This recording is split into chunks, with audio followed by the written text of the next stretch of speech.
పండరీపురము. సిద్ధారూఢాశ్రమం నుండి బయటికి వచ్చిన నరసింహస్వామి సద్గురువు కోసం తన అన్వేషణను కొనసాగిస్తూనే ఉన్నారు. ఉత్తర ప్రాంతంలో తన గురువు లభిస్తారనే తలంపుతో ఆయన ఫిబ్రవరి 1930లో పండరీపురం చేరుకున్నారు. మీరాబాయి, జయదేవుడు, గౌరంగ, తుకారాం వంటి వారు తన భక్తి చరిత్రలో ఉన్నత స్థానాన్ని ఆక్రమించినారు. మన విశాల దేశంలో పండరీపురం అంతటి భక్తి రసభరిత క్షేత్రం మరొకటి లేనే లేదు. భగవన్నామమంతా ఆ క్షేత్రం మారుమోగుతూనే ఉంటుంది. భక్త విజయం గ్రంథం ప్రకారం ఇక్కడ బజారులో వస్తువులు అమ్ముకునే వ్యాపారి, పిల్లలకు పాఠాలు బోధించే ఉపాధ్యాయుడు, పనిచేసే సేవకుడు, అతిథులను ఆదరించే ఇల్లాలు ప్రతి ఒక్కరూ సతతం హరి హరి అని స్మరిస్తూనే ఉంటారు. ఈ కాలంలో కూడా ఈ క్షేత్రంలో హరినామం ప్రతిధ్వనిస్తూనే ఉంటుంది. సంత్ పురందరదాసు వంటి గొప్ప భక్తుడు ఈ క్షేత్రానికి చెందినవారే. పుండరీకుడు అనే భక్తుని కోసం భగవంతుడు ఇటుకపై వెలిసిన క్షేత్రం ఇది. ఇక్కడ విఠల్, విఠోబాగా భగవంతుడు పూజలు అందుకుంటాడు. తుకారాం తన పాటలో విఠల్ విఠల్ జయ జయ విఠల్ హరిజయ విఠల్ పాండురంగా అని తన్మయంతో పాడుతూ ఉంటే కదలని మనసు ఉంటుందా? దివ్య సంగీతానికి ఆట పట్టైన ఈ ప్రాంతాన్ని నరసింహస్వామి తన భక్తి పెంపొందించుకొనడానికి ఎంచుకున్నారు. పండరీపురంలోని సంగటి గల్లీలోని ధర్మశాలలో ఆయన ఉండసాగారు. ఇక్కడే ఆయన ఇక్కడి భాష అయిన మరాఠీ నేర్చుకొని తన్మయులైన భక్తులు రచించిన పాటలు పాడుకుంటూ 20 నెలలు అనగా ఫిబ్రవరి 1930 నుండి డిసెంబర్ 1931 వరకు కాలాన్ని ఆనందంగా గడిపేశారు. రోజులు గడుస్తున్న కొద్దీ ఏదో అసంపూర్ణత ఆయనకు అనుభవం కాజొచ్చింది. నిజానికి తన భక్తి పెంపొందించుకోవడానికి ఆయన పండరీపురంలో ఉన్నారు. కానీ ఆయన లక్ష్యం సద్గురువును కనుగొనడం. తన తోటి సాధువు ఆ పరిసర ప్రాంతంలోని బాపుమాయి అన్న మహాత్మురాల్ని కలుసుకోవలసిందిగా నరసింహస్వామికి సలహా ఇచ్చాడు. బాపుమాయి ప్రత్యేకత ఏమిటంటే ఆమె ఒక పాత వస్త్రాన్ని నడుము చుట్టూ ధరించి నెలల తరబడి దానితోనే ఉండేవారు. పొడవైన జుట్టు ఉండేది. ఆమె ఎప్పుడూ తనతో 3 చిన్న పుల్లలు ఉంచుకునేవారు. అవి ఒక పాత గుడ్డ పీలికలో కట్టబడి ఉండేవి.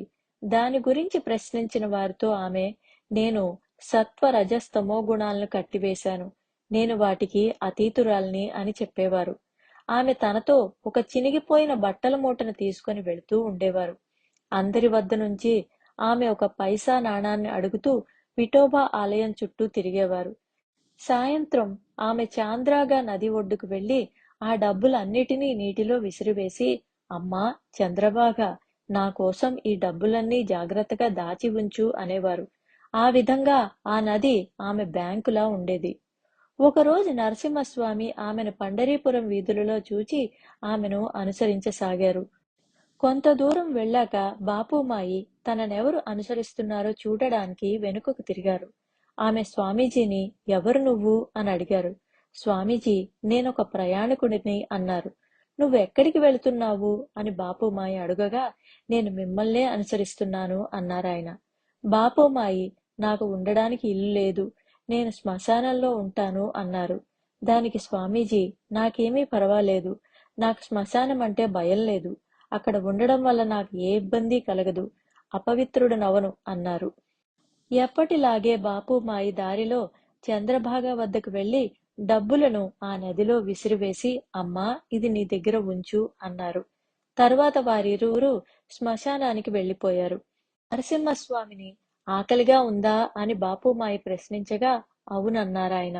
ఇంతలో స్టార్ హోటల్లో వంటవాడి వేషంలో ఉన్న ఒక వ్యక్తి ఒక పళ్ళెం నిండుగా పప్పు, అన్నం, చపాతీ, స్వీట్లు తెచ్చి ఇచ్చారు. నరసింహస్వామిని వాటిని తినమని బాపుమాయి చెప్పారు. ఆకలిగా ఉండడంతో ఆయన క్రింద కూర్చొని ఆ పళ్ళెంలోని ఆహారం మొత్తం తినేశారు. ఆయనకు కడుపు నిండా భోజనం లభించింది. ఆ ఆహారం తెచ్చిన సేవకుడు ఖాళీ పళ్ళాల్ని తీసుకుని అక్కడి నుంచి వెళ్లిపోయాడు. ఆ వ్యక్తి ఆ నిర్జన ప్రదేశానికి అంత రుచికరమైన ఆహారం తీసుకుని ఎలా వచ్చాడా అని నరసింహస్వామి ఆశ్చర్యపోయారు.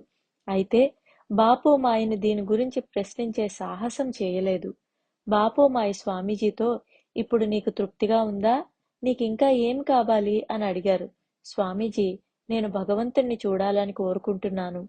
బాపుమాయి మనస్ఫూర్తిగా నవ్వి, నువ్వు మూర్ఖుడివి. ఇప్పుడే విఠోబా నీకు ఆహారం తీసుకొని వచ్చారు. నువ్వు ఆయన్ను గుర్తించలేకపోయావు.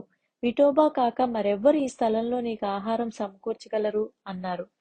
తాను భగవంతుణ్ణి గుర్తించలేకపోయినందుకు నరసింహస్వామి ఎంతో బాధపడ్డారు. బాపుమాయి ఆయనతో, సర్వజ్ఞుడు, సర్వసమర్థుడు, సర్వవ్యాపకుడు అయిన భగవంతుణ్ణి చూడడానికి నీకింకా పరిణతి రాలేదు. నీ గురువు ఉత్తరాన్ని నీ కోసం ఎదురు చూస్తున్నారు. ఆయన నిన్ను నడిపిస్తారు అన్నారు. నరసింహస్వామి సెలవు తీసుకుంటూ ఉండగా బాపుమాయి, విఠల్ తప్ప ఈ ప్రపంచంలో ఇంకేమీ లేదు. ఆయనే అంతటా ఉన్నారు. ముందు వెనుక పైన క్రింద అంతా ఆయనే. నీవు విఠలువే, నేను విఠల్నే. ఇంతకంటే నేను చెప్పవలసిందేమీ లేదు. ఇది ఎల్లప్పుడూ గుర్తించుకో. ధ్యానిస్తూ ఉండు. అది ప్రతిఫలించేలా చూసుకో. ఇక నీ గురువును కలవడానికి ఉత్తర దిక్కుగా వెళ్ళు అని సూచించారు.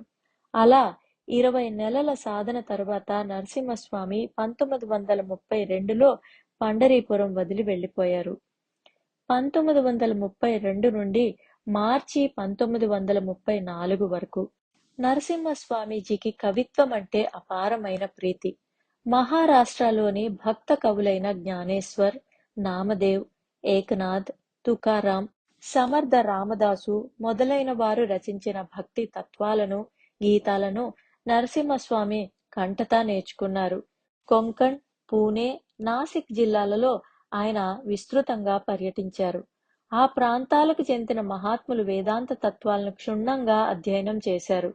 మన్సూర్ మస్తానా, నిపట్ నిరంజన్, అమృతారాయ్, జనార్దన స్వామి, మన్పురి మరియు ఇతర కవితలు ఆయన్నెంతో ఆకర్షించాయి.